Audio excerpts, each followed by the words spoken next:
ইসলামের বিরুদ্ধে যুগে যুগে জালিম অত্যাচারী শাসকরা করেছে।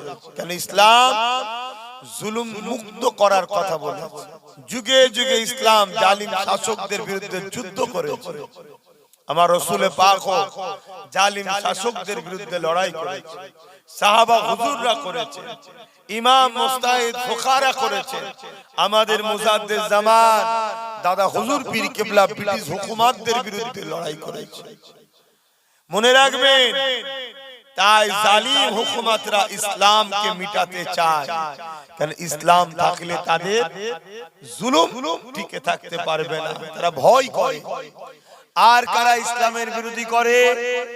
যারা নারীকে শোষণ করে, নারীকে ধর্মের নামে নারী দেহকে শোষণ করে, এক কথায় ভণ্ড যারা, তারা এই ইসলামের বিরোধী করে।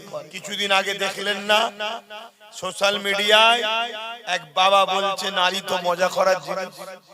দেখেছেন? এই ভারতবর্ষে এক বাবা বলছে নারী মজা করার জিনিস, ও তো খেলা করার জিনিস, নারীর আবার সম্মান কিসে? আর ইসলাম বলছে নারী হলো মায়ের জাত, নারীর পায়ের তলাতেই পুরুষের জান্নাত। জোরে বলুন সুবহানাল্লাহ। প্রত্যেকটা পুরুষের জান্নাত একটা একটা নারীর পায়ের তলায়। সেই নারীটা হলো ওই পুরুষের মা। ওই পুরুষের কে? মা। আল জান্নাতু তাহতা আকদামুল উম্মাহাত। প্রত্যেকটা ছেলেদের জান্নাত হলো তার মায়ের পায়ের তলায়। তাহলে আমারও জান্নাত নারীর পায়ের তলায়, আমার মা শেষ। আপনার জান্নাত আপনার মায়ের পায়ের তলায়। আপনার মাটা কি নারী নয়? কথা বলেন। তাহলে ইসলাম নারীকে কত মর্যাদা দিয়েছে, সেই ইসলামের বিরুদ্ধে কেমন মিথ্যাচার হচ্ছে দেখেছেন।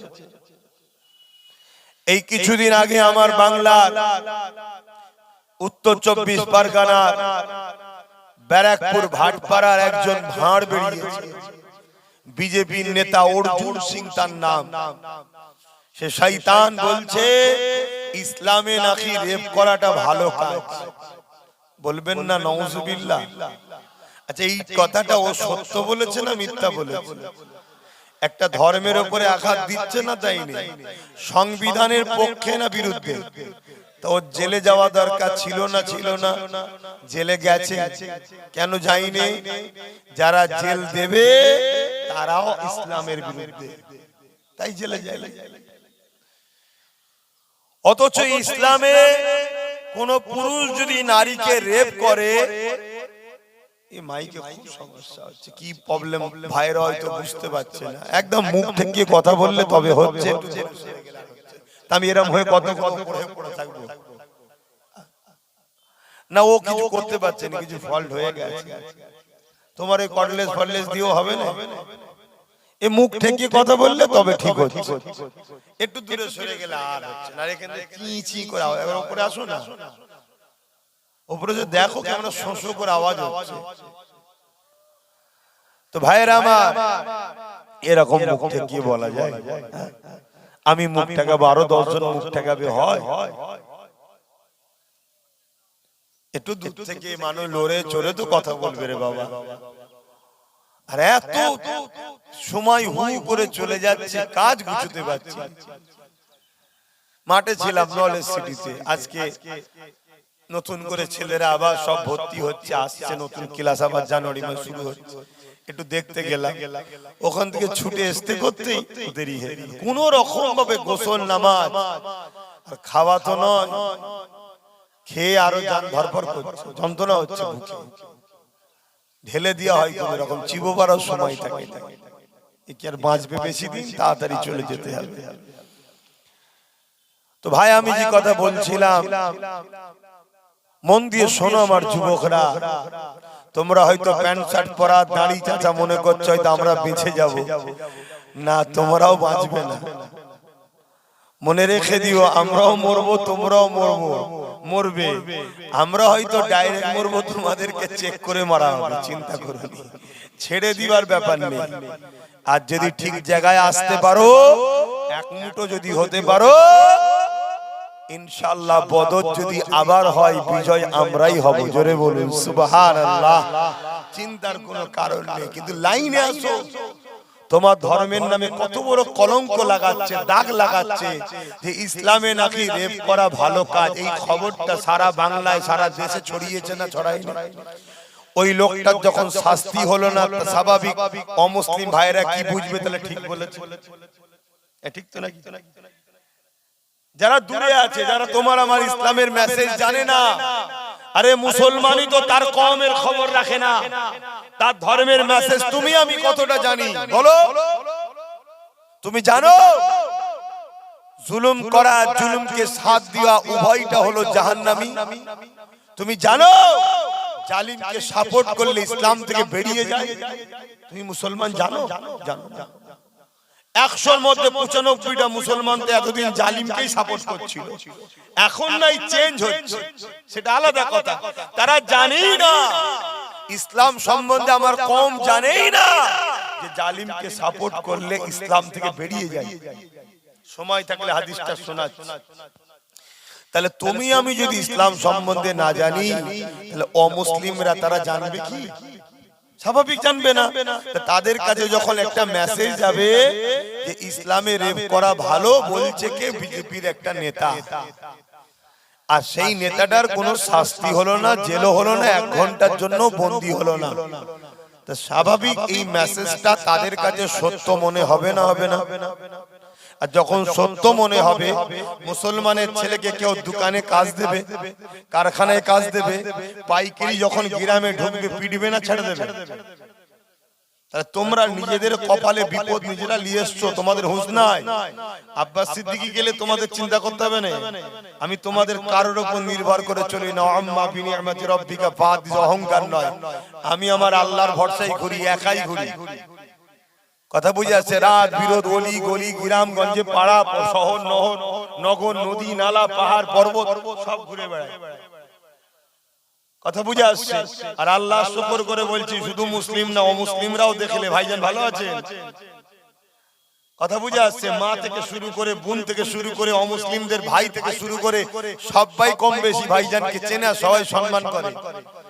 কিন্তু তুমি কালকে ফেরিলে যখন বেরোবে, কালকে তুমি যখন কারো কাছে যাবে, কোন দোকানের সামনে যাবে, তোমাকে তো পাবলিক পিটবে যে এদের ধর্মে রেপ করা ভালো কাজ, এরা রেপিস রে, মার এদেরকে। তাহলে কি হবে? তুমি ভাবছো আব্বাস সিদ্দিকী আমার সঙ্গে খেলা করছে কথাগুলো নিয়ে। আমি খেলা করছি না। চারিদিকে দেখো না, একটা 80 বছরের বুড়োকে টেনে গালে চড় মারছে একটা মেয়ে ছেলে, দেখেছেন না? দেখেন? কেন মারলো? ওর মেন্টালিটিকে তৈরি করা হয়েছে এই 80 বছরের বুড়োটা ওই চরিত্রহীন হতে পারে। কেন? মুসলমান। এটা মেন্টালিটি তৈরি করা হয়েছে। তৈরি করছে কারা? তোমাকে আমাকে মিটাতে চাইছে তারা। এই দেখো না, বিজেপির নেতা বলে দিল এর কোন শাস্তি হলো? অথচ 4.5 কোটি মুসলমান ভারতে, কত এই পশ্চিম বাংলায় কত? 4.5 কোটি। তোমাকে আমাকে কমিয়ে রেখেছে। 4.5 কোটি মুসলমান বাংলায়, 40% আমরা। এরপরও আজকে আমাদের ইসলামের উপরে এত বড় একটা কথা বললো, যেখানে তামাম পৃথিবীতে 250 কোটি মুসলমান আছে। আজকের দিনে পৃথিবীতে সবথেকে জনপ্রিয়, নতুন করে যে ধর্মের দিকে মানুষ সব থেকে বেশি ছুটছে, এমনকি আমেরিকার মতো, ইউরোপ মহাদেশের মতো, ফ্রান্সের মতো, হাত্তাকে আমার দেশে তো যে ধর্মের দিকে মানুষ দ্রুত ছুটছে, সেই ধর্মটার নাম হলো ইসলাম। জোরে বলুন সুবহানাল্লাহ। আরো জোরে বলা যাবে না? এই যুবক, তোমরা কি গর্ব নয়? এটা শুনে তোমরা কি গর্বিত নয়? তাহলে বলো সুবহানাল্লাহ, নারে দিবে দ্বীন ইসলাম। তাহলে বলো, সেই ধর্মের উপরে এত বড় আঘাত দিল না দিল না? এবার তোমাদের জানা দরকার ইসলামে রেপিসদের শাস্তি কি, জানা দরকার আছে না? যারা বলছে তাদের দলে ভরি ভরি রেপিস্ট আছে, আজকে আস্তে আস্তে দেখছিলাম, আমি শেয়ারও করলাম, জমা করে রাখলাম, আজকেই আস্তে আস্তে দেখছিলাম যারা বলছে তাদের দলেতে ভরি ভরি রেপিস্ট রয়েছে। কথা বুঝে আসছে? তারা আমার রাসূলের ইসলামের বিরুদ্ধে কথা বলেছে। আর যারা এদেরকে জেল দিল না, সেই সরকারের নামেও রেপিসদের সহযোগীকারী হিসাবে ফেমাস আছে। আপনারা জানেন তিলোত্তমা বোনের রেপ হয়েছিল, তার বিচার হয়েছে। কেন হয়নি জানেন? সুপ্রিম কোর্টে কোটি কোটি টাকা দিয়ে রাজ্য সরকার উকিল লাগিয়ে রেপিসদের ঘরে বাঁচাচ্ছে। তাহলে এরা দুজন ইসলামের বিরোধী করছে। যাদের নিজেদের পাত ফুটো, তারা আবার কি বলে ওকে, যে চালে কি বলে, চালনি, চালনি নিজের পিছন ফুটো ও অন্য জনের আবার বিচার করছে। আর ইসলাম কি বলছে? ইসলাম কি বলছে? যে রেপ করবে তাকে গলা পর্যন্ত পুঁতে পাথর মারতে মারতে মারতে মারতে মেরে ফেলো। কেন? যে পুরুষ মায়ের জাতে সম্মান করতে জানে না, ও পুরুষ দুপায়ে পশু ছাড়া অন্য কিছু নয়, ও পাগল পশুকে বাঁচিয়ে রেখো না, অনেক মায়ের জাতকে নষ্ট করে ফেলবো, কে মেরে দাও। এর নাম হলো ইসলাম। জোরে বলুন সুবহানাল্লাহ। যদি দু চারটে রেপিসকে এইভাবে মারা যায়, আর কেউ রেপ করবে মনে হয়? আর রেপি যদি রেপ করার পরে নেতার দয়াতে ছাড় পায়, তার রেপ করার ইচ্ছা আরো বাড়বে না কমবে? ভারতবর্ষে রেপ বাড়ছে না কমছে? এর জন্য মোদি দোষী আছে না নাই? জোরে বলেন। বাড়ির গার্জেন তো, সে দেশের গার্জেন তো মাথায় বসে আছে।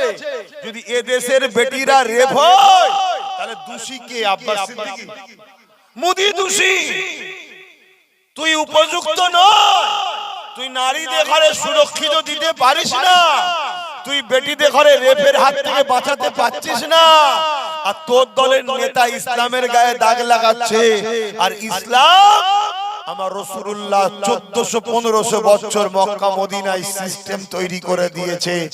আজকের দিন পর্যন্ত মক্কা মদিনায় রেপ তো দূরের কথা, 1400 বছরের ইতিহাসে একটা নারীকে ইফতিজিংও করা হয় না, টোনটিটকিরিও মারা হয় না। জোরে বলুন সুবহানাল্লাহ। আরো জোরে বলেন না। এটা আমাদের গর্ব নয়? জোরে বলুন না সুবহানাল্লাহ। তাহলে আজকে এত বড় আঘাত ইসলামকে দিচ্ছে কেন? এরা ইসলামকে বদনাম করতে চায়, মিটাতে চায়, যাতে অলি গলিতে মুসলমানের ছেলেদেরকে দেখলে একদল মানুষ ধরে ধরে মারে।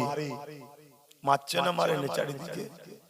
বোঝো যুবক, তোমাদেরকে বাঁচাবার চেষ্টা করে লড়ছি। আচ্ছা, এই কথাটা বাদ দিয়ে প্লেন হজ করে যে তোমার দাওয়াত হতো না? এ কথা বলার কি দরকার? তোমাদের বাঁচাতে চাইছি। বাবেরা না জোয়ান তরুণেরা, আল্লাহ নবী আরো জানিয়ে দিলেন, এ বিশ্বে মানুষেরা ইসলামকে না জানেন জেনে নেন। ইসলামের বিরোধী করার আগে, কোন বিষয়ে বিরোধী করার আগে সেই বিষয়টা ভালো করে জানতে হয়, সেই বিষয়কে তাহকিক করতে হয়, সেই বিষয়কে নিজেকে আগে পড়তে হয়, সেই বিষয়কে নিজেকে আগে রিসার্চ করতে হয়। এ মূর্খ জাহেল দলের লোকেরা, ইসলামের বিরুদ্ধে যারা বলছো, ইসলামের বিরুদ্ধে বলার আগে ইসলামকে নিয়ে রিসার্চ করো, ইসলামকে নিয়ে পড়ো, ইসলামকে নিয়ে জানো। আমার রাসূলুল্লাহকে দেখো, আমার নবী পাকের জীবনী পড়ো, আমার কোরআনকে দেখো, আমার কোরআনকে নিয়ে রিসার্চ করো। মনে রেখে দিও, পৃথিবীর জমিনে যারা এই কোরআনকে নিয়ে রিসার্চ করেছে, যারা ইসলামকে নিয়ে রিসার্চ করেছে, যারা আমার নবীর জীবনী পড়েছে, তারাই দলে দলে ইমানের কলেমা পড়ে আমার রাসূলুল্লাহর দিবানা হয়ে গেছে।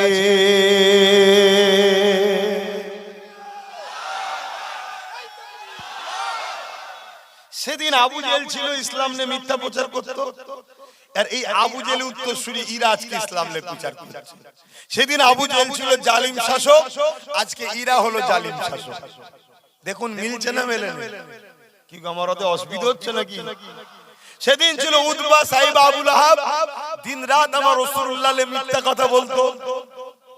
আজকে রয়েছে ইরা, ইরা দিন রাত